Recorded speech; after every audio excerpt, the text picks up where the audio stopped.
Good morning and thank you for joining me on Delicious by Debbie. And today it's fall time, not quite actually by the calendar, but these cold mornings are making it feel like fall.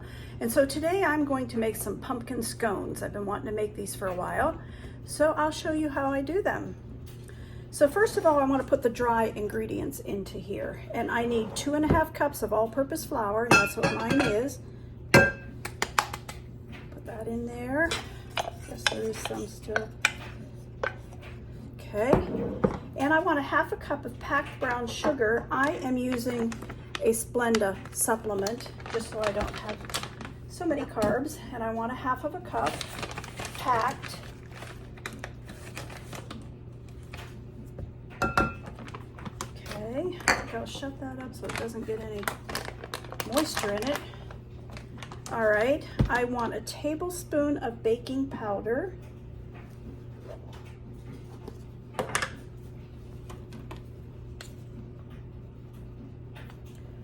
A tablespoon of baking powder, 2 teaspoons of cinnamon.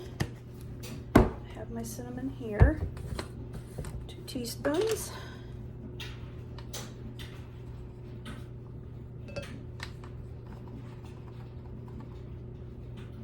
Cinnamon even smells like fall. So 2 teaspoons of cinnamon. 2 teas of pumpkin pie spice, and I keep mine in this container because I buy it bulk. So 2 teaspoons of this.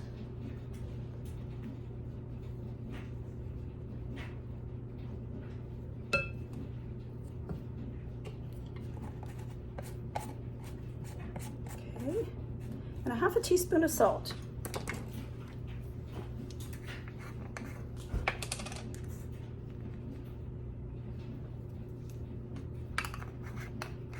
All right.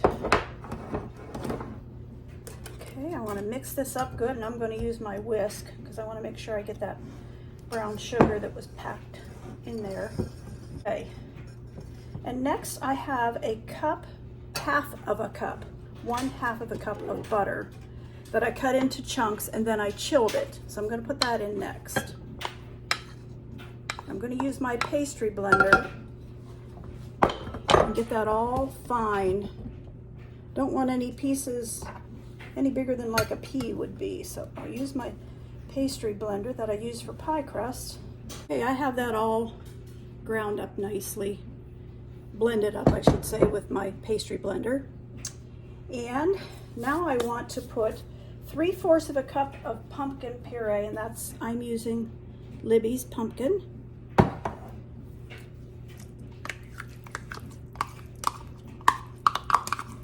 Put 3/4 of pumpkin.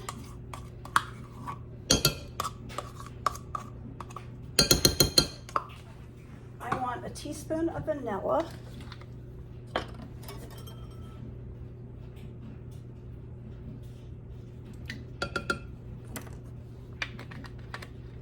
And I want 1/3 cup of buttermilk. I did not have any buttermilk on hand, and so I used this, and I made my own buttermilk. It tells you on the back what to mix with it. So I want 1/3 cup of this.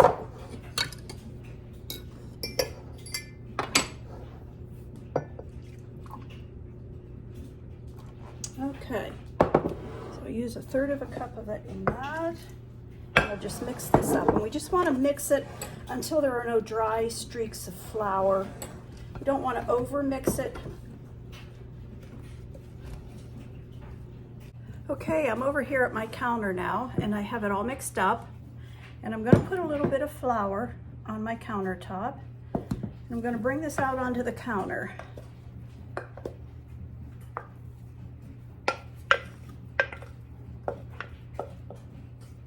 All right, we'll knead this just a little bit with some flour.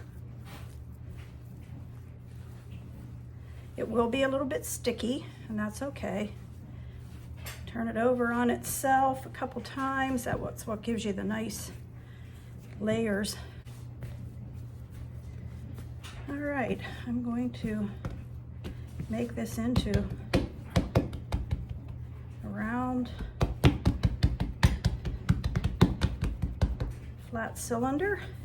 Then I have my cutter here, and I'm going to put them on a parchment lined baking sheet.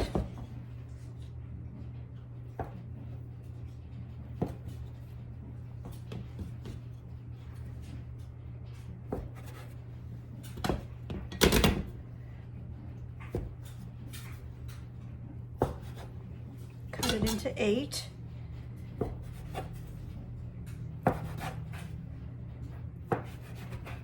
All right, now I'm going to put these wedges onto my baking sheet.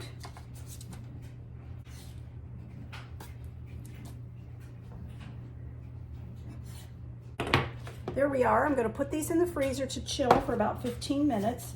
Okay, my scones are out of the freezer. They were in there for 15 minutes. Now I'm going to brush just a little bit of this buttermilk that I made from that powdered buttermilk culture. Helps them brown a little bit. Okay, the scones are baked and I've had them on this rack, letting them cool a little bit, but I want to make a glaze to put over them. And I want to take this sheet that was under them in the oven and put under that to catch any. So I've got over here a 1/2 cup of powdered sugar, and I want a 1/2 teaspoon of vanilla. Okay, and I want about 3 teaspoons of this buttermilk that I made from the powder.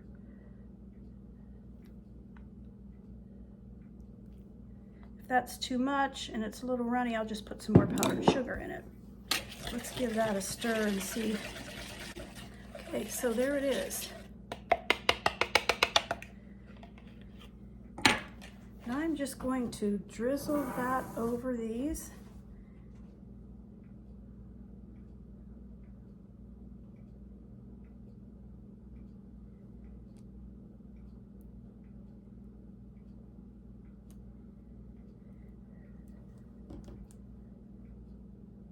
Okay, I've got the glaze on all of them. I'm just gonna let them sit for a little bit and then I'll try one.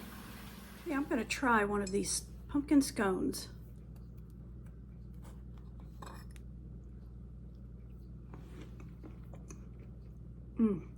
That is delicious. Tastes like pumpkin pie or pumpkin bread. That little bit of glaze on top is really good on it. I hope you'll try it sometime.